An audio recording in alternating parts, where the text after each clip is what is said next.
SK이노베이션이 SK-E&S와의 합병을 결정짓는 어떻게 보면은 운명의 날이 밝았습니다. 잠시 뒤에 주주총회를 열고요. 합병 계약 체결 안건 승인을 시도하는데요. 국민연금이 주주가치 훼손을 이유로 반대 의사를 밝혔습니다. 이거를 넘어설 수 있을지 이 부분이 주목이 되고 있고요. 분할 합병을 앞둔 두산의 두산 역시 주총 결과에 주목하고 있습니다.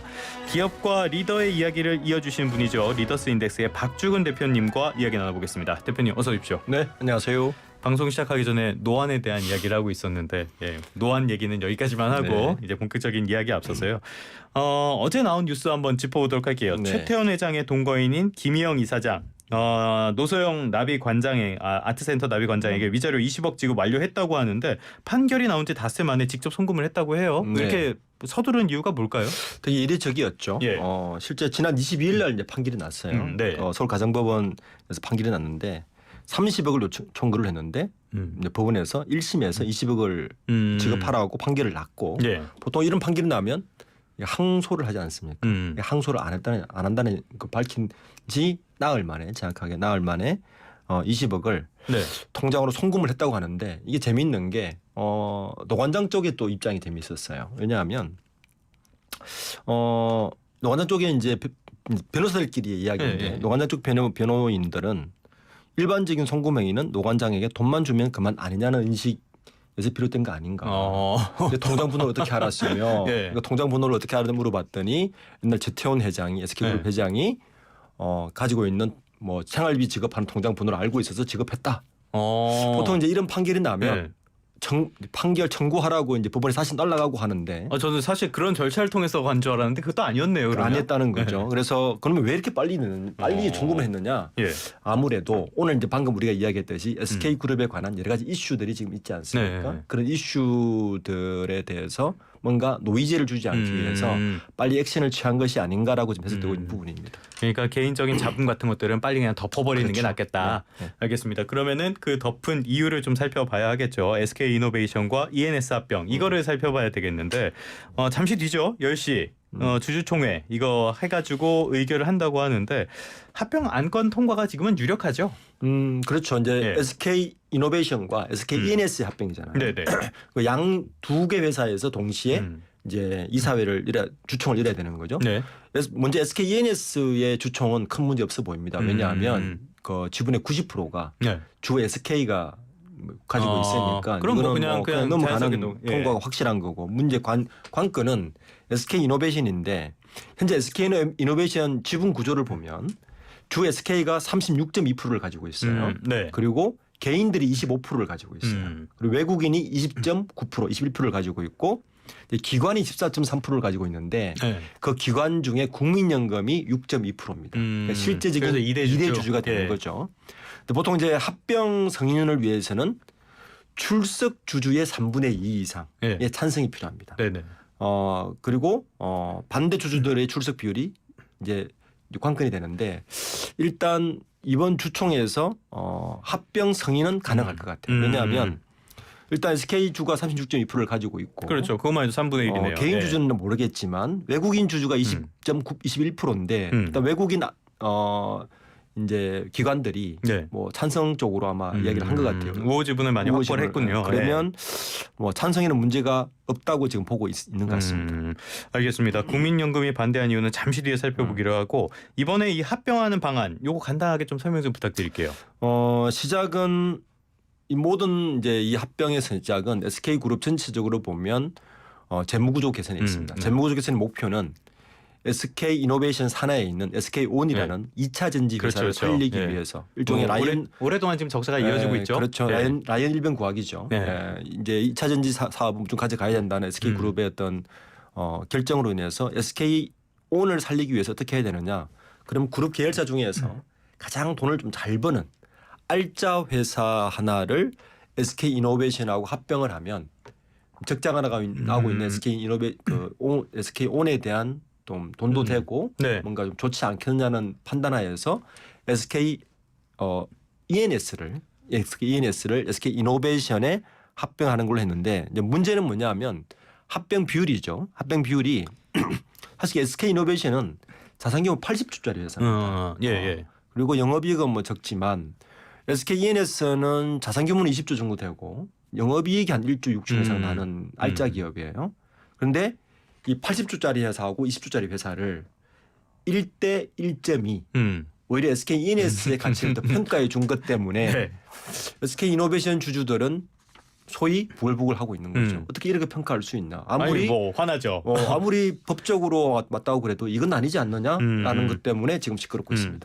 그렇기 때문에 국민연금도 그 부분에 있어서 문제를 제기한 거 아닌가요? 반대한 이유가? 그렇죠. 국민연금의 그 수탁 협의 이후에 네. 거기에서 보통 이런 합병에 대한 의사결정을 하는데 지난주에 협의를 했죠. 결정은 반대다. 반대. 이유는 네.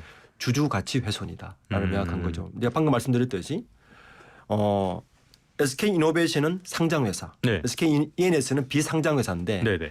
상장 회사와 비상장 회사를 합병할 때는 방법이 두 가지가 있습니다. 그러니까 상장 회사는 상장 회사끼리 합병할 때는 네. 최근 1개월간의 가중 평균 주가 시가총액으로 합병하면 되는데 두산처럼. 근데 상장과 비상장을 할 때는 이 상장 회사의 평가 방법이 옵션이 두 가지가 있어요. 그러니까 시가총액으로 할 수도 있고 아니면 장부가로 할 수 있는데 무엇이 주주에게 이익인가를 판단해야 되는데 SK 이노베이션은 재밌게도 장부가로 하는 게 SK 이노베이션 주주들에게 훨씬 이익인데 SK 이노베이션 일반 주주의 이익을 포기하고 네. 시가총액으로 합병 비율을 결정했다는 게 국민연금에서는 이거는 주주가치 훼손이라고 판단한 것 같습니다. 근데 사실 앞서도 말씀을 해주셨던 것처럼 SK 쪽이 우호 지분을 지금 많이 확보를 한 상태고 그렇기 때문에 가결이 유력하다고 볼 수가 있겠는데 그럼에도 불구하고 반대 입장을 밝힌 거잖아요. 그렇죠. 이렇게 반대 입장을 밝힌 게 중요하게 평가를 받는 이유 뭘로 보세요? 국민연금의 반대는 예.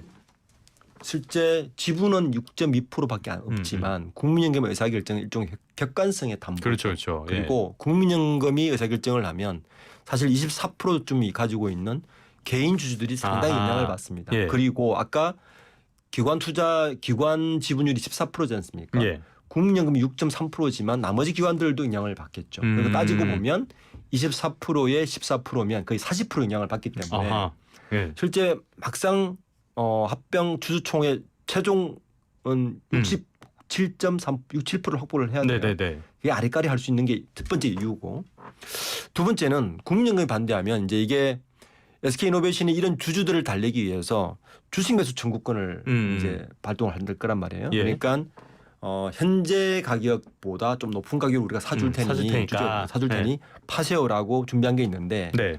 그러면 만약에 그 주가가 지금보다 더 떨어져서 주가가 더 떨어지면 주식 매수 청구권을 발동할 가능성이 훨씬 높아지는 거예요. 그렇겠죠. 그럼 SK이노베이션은 SK그룹 입장에서는 딜레마에 빠지는 거예요. 제가 초기에 말씀드렸죠. 이 합병을 왜 하느냐.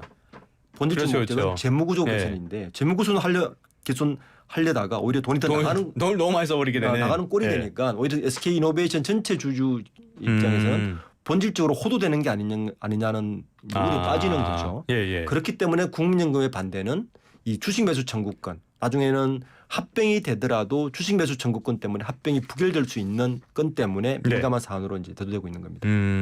일단은 SK 이노베이션의 주가 오늘 한 2%대 오름세를 보이고 있습니다. 그렇다면은 이렇게 SK 이노베이션 인수에 대해서 국민연금의 반대 의견 나온 거. 근데 이런 것들이 사실은 두산을 견제한 것이 아니냐 이런 분석도 있는 것 같아요. 이 부분은 왜 이런 얘기가 나오는 겁니까? 우선 주주가치 훼손의 입장에서 봤을 때 최근에 제가 여기서도 몇 번 이야기했지만 두산그룹의 두산 바켓과 두산 로보틱스의 합병과 SK 이노베이션과 SK E&S 합병 두 가지가 사실은 비슷한 주주가치. 왜냐하면 합병 비율을 조정할 때 합병 비율을 구할 때 일반 주주들에게 가장 이익이 되는 비율로 합병한 것이 아니라 특정한 사람 특히 오너 일가에게 가장 유리하게 합병 비율을 조정했기 때문에 왜냐하면 법적으로는 합병 비율이 맞아요. 그런데 중요한 변수가 뭐냐면 타이밍은 이사들이 결정합니다. 그렇죠? 그러니까 가장 누가 이익을 볼 수 있는 타이밍을 결정할 수 있는 권한은 결국 이사회에 있어요. 그렇죠. 상법상에 다 보장된 권리니까 그거는. 이사회가 결정할 수 있는데 공교롭게도 오너 일가, 그러니까 일반 주주보다는 오너 일가가 가장 이득을 볼 수 있는 아하. 시점에 합병을 네. 결정했다는 거예요. 네. 이게 이제 문제점이라는 거죠. 그래서 두산도 이 상황을 좀 예의주시하고 있다. 그렇죠. 두산도 지금 지난주에 아마 말씀드렸듯이 현재 그 금융감독원에서 우리는 반복적으로 네. 정정칭 요구하겠다라고 무한 반복을 네. 말씀했는데 거기다가 SK 이노베이션과 ENS 합병에서 금융이 반대를 했으니 지금 다음 차수는 이제 9월 네, 25일이 두산 주주총회인데 그때도 금융금은 반대하지 않을까. 그리고 반대하면 똑같은 수순. 네. 그러면 거기도 마찬가지로 주식 매수 청구권을 많이 요구를 할 거고 그러면 많은 돈이 나갈 텐데 예. 요게 이제 관건이 되는 그런 이야기입니다. 그래서 같은 사안이 문제가 되고 있는데 실제로 금감원에서 어제 정정 요구를 또 했단 말이에요. 네. 그러면 이거 이렇게 계속 갈 수 있는 상황인 건가요? 두산 쪽은? 그렇죠. 네. 정정 요구를 끝까지 받으리 계속 요구한다면 사실 주총이 가지고 어렵죠. 합병 자체에 대해서. 왜냐하면 금감원에서 승인되지 않으면 네. 합병 자체가 안 되기 때문에. 낼 수가 없으니까. 그래서 네. 아마 금융감독원에서는 조금 금융감독원 입장에서는 이런 것 같아요. 지금 이제 두 가지죠. 작년부터 네. 기업 밸류를 막 이야기했어요. 네, 정부에서 네, 네. 엄청 세게 이야기했어요. 그렇죠. 그런데 막상 뚜껑을 열어보니 뭐 그다지. 밸류업 된 네. 것도 없어. 그리고 밸류 프로그램을 참석하라 그랬더니 참여한 기업이 8개 기업밖에 안 돼. 내용도 뭐 그다지 뭐. 8개 기업도 대부분 금융권이라서 금융감독원에서 팔을 비틀면 말을 들을 수밖에 없는 그렇죠, 기업들만 그렇죠. 그런 예. 거예요. 지금 은행 팔 비틀듯이. 그렇죠. 예. 그러니까 이런 상황에서 공교롭게도 두산그룹이나 SK이너스가 주주 권익을 훼손하는 합병을 또 신고를 해버렸어요. 예. 난처한 거죠. 정부 정책도 안 돼. 그리고 오히려 밸류업 하라 그랬더니 일반 주주 훼손하는 일만 해서 시장 신뢰성을 깨뜨려. 그러니까 이런 상황이 빠지니까 금융감독원 입장에서도 센소리를 할 수밖에 없는 거죠. 그러다가 일요일 날 원장께서 직접 방송에 출연했다가 또 욕을 또 바가지 그때 바가지. 이야기가 재미있는 게 있는데 예. 이게 이제 그때 밝혀진 건데 10%를 이야기했어요. 그러니까 두산 같은 프로라는 게 어떤 경우도 겁니까? 예. 두산그룹도 원래 두산 그 바켓하고 두산 로보틱스하고 0.6대 1로 합병을 했잖아요. 네네네. 이게 10조짜리 회사고 이게는 1조도 안 되는 회사인데 예. 이때는 부글부글했는데 알고 봤더니 이게 상법적으로도 그러니까 상장사의 경우에는 한 달 가중 평균으로 합병을 했을 때 그건데 사실은 거기에도 그 약간 유연성을 발휘할 수 있는 게 있더라는 거죠. 그게 예. 10% 룰이라는 거예요. 0.6이면 10%까지 하면 0.7까지 올릴 수 있다는 거예요. 그리고 이런 0.9가 낮출 수 있다는 거예요. 예. 그럼 10%를 적용하면 저 주주에게 이익을 줄 수 있는 방법도 있었는데 그 방법을 방기했다는 거죠. 예, 그래서 예. 금융감독 원장이 직접 나와서 예. 10%를 안 썼더라. 주주에게 주주 권익을 지킬 수 있는 방법도 있었는데 그것조차 안 쓴 거는 이거는 좀 문제가 있다라고 강하게 비판한 거죠. 알겠습니다. 두산과 SK 뭐 그렇게 썩 잘한 것 같지는 않지만은 금감원장도 그렇게 이뻐 보이진 않는 지금 복잡한 상황입니다. 그러면은 끝으로 간단하게 두산 계획대로 갈 수 있을까요? 우선 금융감독원의 그 정정신고서를 예. 산을 넘어야 될 것 같고 이걸 넘다 하더라도 지금 SK이노베이션과 마찬가지로 국민연금이 반대한다면 주식 매수 청구권에 대한 그 자금이 상당히 많이 나갈 거예요. 지금 준비한 게 1조 원 정도라는데 만약에 주가가 더 오르지 않아서 주식 매수 청구권을 더 많이 하게 되는 상황이 된다면 네. 제가 볼 때는 합병 쉽지만은 않다. 쉽지는 쉽지만 않다고 네. 이제 보고 있습니다.